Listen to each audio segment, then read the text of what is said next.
नमस्कार, मैं हूं अभिषेक उपाध्याय। आप देख रहे हैं टॉप सीक्रेट। यूपी में किसी डीएम के आगे तेज आवाज में मत बोलिएगा। तेज आवाज की बात तो छोड़ दीजिए, किसी डीएम से पलट करके सवाल भी मत कीजिएगा। आपके जेल ना जाने की कोई गारंटी नहीं है। यानी कि अगर खुदा न खास्ता आपने किसी डीएम के आगे कुछ बोल दिया और डीएम ने कुछ कहा, आपने फिर से बोल दिया, तो भगवान ही बचा सकता है आपको जेल जाने से। ये जो मैं आपसे कह रहा हूं, ये कोई कविता या कहानी नहीं है। ये कोई मैं तंज नहीं बोल रहा हूं यूपी की व्यवस्था पर, ये हकीकत है। और ये आज तस्वीर दिखी यूपी के मैनपुरी जिले में। सोचिए, लोकतंत्र में ऐसा भी हो सकता है। प्रजातंत्र में, जहां प्रजा ही राजा होती है, प्रजा चुनती है अपने कथित राजाओं को या नेताओं को, वहां पर मैनपुरी के डीएम साहब ने तो कमाल कर दिया। जो खबरें सामने आई हैं उसके मुताबिक मैनपुरी के डीएम साहब पहुंचे थे मैनपुरी में, किशनी थाना है वहां पर, समाधान दिवस में। समाधान दिवस इसलिए होता है, आप नाम से समझ रहे होंगे, कि सीधा समाधान। कोई समस्या है, लंबे समय से लटकी हुई है, यहां वहां आप ठोकरे खा रहे हैं, सब छोड़िए, आइए डीएम साहब बैठे हुए, अपनी बात कहिए, समाधान हो जाएगा। कागजों में तो लगता है कि भाई बहुत ही अच्छी परंपरा है और काम तो ऐसे ही होना चाहिए। इसी शायद धोखे में आ गई थी वो विधवा मां और उसकी बेटी, जो मैनपुरी के डीएम अंजनी कुमार सिंह के दरबार में पहुंच गई। अब देखिए, मैं दरबार कहने पे मजबूर हूं, क्योंकि जो घटना सामने आई है वो तो यही लग रहा है कि जैसे किसी राजा का दरबार हो, वहां पर कोई गरीब महिला पहुंच गई हो हाथ जोड़ करके कि सरकार हुजूर मेरी बातें सुन लीजिए, और सरकार हुजूर को गुस्सा आ गया। और फिर क्या हुआ, अभी आगे आपको मैं बताऊंगा।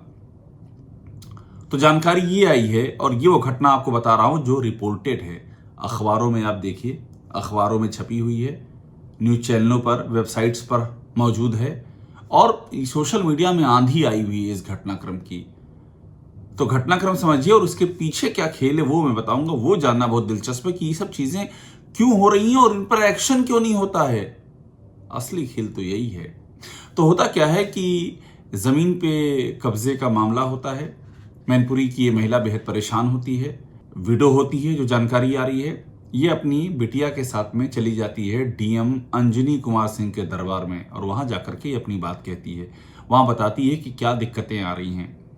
डीएम साहब कुछ पलट के बोलते हैं उस पर। यह महिला तेज आवाज में, देखिए गुस्ताखी तो इसने कर दी। अब डीएम के सामने, योगी सरकार के राज्य में तेज आवाज में कौन बोल सकता है। आप डीएम के आगे बोल रहे हैं, ये कम है क्या?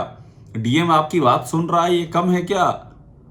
अब बताइए, आप तेज आवाज में बात करेंगे? ये एक सोच है, जो रिफ्लेक्शन है, जो पब्लिक में चर्चा है, जो बातें सामने आ रही हैं। तो उसने फिर तो कुछ बोल दिया तेज आवाज में, ऊंची आवाज में, और डीएम साहब रिपोर्ट्स ये बताती हैं, खबरें ये बताती हैं कि आपे से बाहर हो गए, और उन्होंने तुरंत फरमान सुनाया कि ले जाओ इसको जेल में डाल दो। अब जब डीएम साहब ने फरमान सुना दिया तो फिर क्या था। अब तस्वीरें देखिए किस तरह से महिला चल रही है, इसकी बेटी चल रही है, पुलिस साथ में है। कुछ देर बाद एक पुलिस की जीप आकर के रुकती है। इस देश के लोकतंत्र का इससे भद्दा मजाक और क्या होगा। आन फान में शांति भंग, इस महिला से शांति भंग की आशंका हो गई कि ये विधवा और इसकी बेटी, ये दोनों मिलकर के कुछ ऐसा कर देंगी कि शांति की धज्जियां उड़ जाएंगी, मानो युद्ध का खतरा आ जाएगा। तो डीएम साहब के फरमान के पालन करने में पुलिस जी जान से जुट गई। बात सामने आई तो हंगामा हो गया, हल्ला मच गया, सोशल मीडिया पर आंधी आ गई, पॉलिटिकल पार्टीज उतर पड़ी। कांग्रेस ने ट्वीट किया और कहा ये तो राजशाही चल रही है, राजा है, लाडले कहा गया, सीएम योगी के लाडले डीएम, ये बात भी कही गई। समाजवादी पार्टी भी पीछे नहीं रही, उसके प्रवक्ता आईपी सिंह हैं, उन्होंने भी ट्वीट कर दिया, उन्होंने भी कह दिया ये तो सीएम योगी का लाडला अधिकारी है और छत्री है। ठाकुरवाद का वही आरोप। मैं आपसे कह रहा था कि नहीं, सवाल तो ये उठेगा ही उठेगा कि ये सब घटनाएं कैसे घट रही हैं और एक्शन क्यों नहीं होता है ऐसे डीएम के खिलाफ। ये सवाल पूछा जा रहा है। मैं जितनी बातें कह रहा हूं, ये सारी बातें पूछी जा रही हूँ, एक विमर्श का विषय है। सरकार को अपनी बात रखनी चाहिए। क्यों नहीं एक्शन हो रहा है अंजनी कुमार सिंह के खिलाफ? और ये जो ठाकुरवाद वाली बात समाजवादी पार्टी के प्रवक्ता ने उठा दी, ये कोई नई बात है क्या? जब भी ऐसा मसला आता है यूपी में तो ये मुद्दा तो उठता ही है कि कितने अधिकारी हैं जिनके खिलाफ कोई एक्शन ही नहीं होता है। जो जमे हुए हैं एक जगह पर जाते हैं तो ऐसा जम जाते हैं मानो माउंट एवरेस्ट का पहाड़ कोई हिला नहीं सकता है। और क्यों जम जाते हैं? तो सवाल ये उठता है कि क्या इसमें जातिवाद का रोल है? ठाकुर साहब हैं इसलिए उन पर कोई एक्शन नहीं होता है, सिंह साहब हैं इसलिए वो जहां जमे वहां जमे हुए हैं, मलाईदार पोस्टिंग पर हैं। सीएम योगी आदित्यनाथ के आसपास कौन कौन से लोग हैं? फिर सवाल ये भी खड़ा होता है चीफ सेक्रेटरी कौन है? मनोज कुमार सिंह। ये वो सवाल हैं सारे, मैं आपको बताते जा रहा हूं, ये सारे सवाल है और लोकतंत्र में सवाल उठाने का हक है। योगी आदित्यनाथ को चाहिए कि तस्वीर साफ करें। ये उनसे लगातार पूछा जा रहा है कि ये क्यों हो रहा है कि तमाम आरोप लग रहे हैं लेकिन एक्शन नहीं होते हैं। सूचना निदेशक कौन है? शिशिर कुमार सिंह। एसटीएफ के चीफ कौन है? अमिताभ यश सिंह। ये तमाम बड़े बड़े अधिकारी। प्रिंसिपल सेक्रेटरी होम कौन है? दीपक सिंह। ये जो पीडब्ल्यूडी के जिम्मेदार पदों पर कौन बैठे हुए हैं? मतलब कोई आप गिनाना शुरू करेंगे, डीएम, एसपी, आईजी, एडीजी, जो इंपॉर्टेंट पोर्टफोलियो उनकी मैं बात कर रहा हूं, सीएम के आसपास के लोग, सूचना के लोग, पीडब्ल्यूडी के लोग, और इस सब के साथ साथ में एसटीएफ, माशाअल्लाह बहुत चर्चाएं हैं उसको। उसके बाद आयोगों में चले जाइए, प्रदूषण नियंत्रण बोर्ड में कौन बैठा हुआ है? ये सवाल हैं सारे। कौन है यूपी लोक सेवा आयोग में कौन बैठा हुआ है? उत्तर प्रदेश लोक सेवा आयोग में, जिसको लेकर इतना हंगामा हुआ, जहां पर एक के बाद दूसरी शिकायतें हो रही हैं, जहां पर धांधली की बात खुद यूपी लोक सेवा आयोग ने इलाहाबाद हाईकोर्ट में मांग ली। वहां संजय शिरनेत बैठे हुए हैं और उन पर कोई एक्शन नहीं हो रहा है। क्यों एक्शन संजय शिरनेत पे नहीं हो रहा है? जबकि खुद मान चुका है आयोग, इलाहाबाद हाईकोर्ट के अंदर मान चुका है कि पीसीएस-जे परीक्षा में धांधली हुई है, जबकि पेपर लीक हो रहे हैं, जबकि एग्जाम टाला जा रहा है। तो क्यों एक्शन नहीं हो रहा है? संजय शिरनेत पर एक्शन क्यों नहीं होगा? अंजनी सिंह पर एक्शन क्यों नहीं होगा? ये तमाम सारे सवाल हैं। अवधेश सिंह जब थप्पड़ मारेंगे लखीमपुर खीरी में एक विधायक योगेश शर्मा को बीजेपी के, तो उनके खिलाफ 6 दिन तक एफआईआर दर्ज नहीं होगी। क्यों दर्ज नहीं होगी? गोरखपुर में अभी क्या कांड हुआ है? गीडा थाने में, वहां निषाद और ठाकुर के बीच में जो लड़ाई हुई है।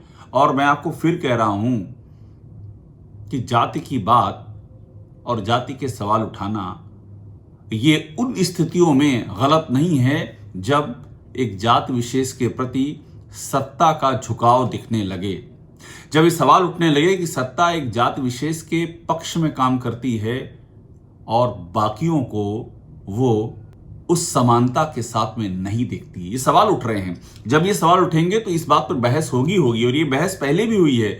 अखिलेश यादव थे तो यादव राज पे खूब बहस हुई है। मायावती थी तो उस समय ब्राह्मण, दलित, जिस तरह से उनको वरीयता की बात सामने आई, उस पर भी बहस हुई है। तो जब वो बहस हुई है तो ठाकुर राज पर बहस क्यों नहीं होगी? और वो भी तब जब योगी आदित्यनाथ कोई भी करेक्टिव स्टेप लेने को तैयार नहीं है, किसी के खिलाफ एक्शन ही नहीं हो रहा है। मुद्दा तो ये है, आप लगाते रहिए आरोप पे आरोप, कोई एक्शन नहीं होने वाला है। और ऐसे में मैनपुरी की इस घटना ने एक बड़ा सवाल खड़ा कर दिया है कि लोकतंत्र में ऐसा कब तक चलेगा? ये कोई राजशाही तो नहीं है, ये कोई राजतंत्र तो नहीं है, ये तो लोकतंत्र है। आप लोकतंत्र में अपनी मनमर्जी करेंगे, अधिकारी क्या खुद को ईश्वर समझ करके बैठ जाएंगे? लोकतंत्र में सत्ता बदलती है, ये कोई राजशाही नहीं है। और जब सत्ता बदलेगी तो आज जो ये सवाल हैं, ये सवाल उस समय वक्त के सवाल होंगे, समय के सवाल होंगे। आज आप भले जवाब ना दें, लेकिन तब समय खुद इन सवालों का जवाब देगा। और मैनपुरी इन सवालों की कड़ी में एक जलता हुआ और चुभता हुआ सवाल बन चुका है। टॉप सीक्रेट को देखते रहिए, लाइक कीजिए, सब्सक्राइब कीजिए। आपको यहां पर देखिए वो सारी खबरें मिलने वाली हैं जो लीक से हटकर हैं और जो और कहीं नहीं मिलेंगी। और इसीलिए मैं कह रहा हूं सब्सक्राइब कीजिए, साथ में बने रहिए।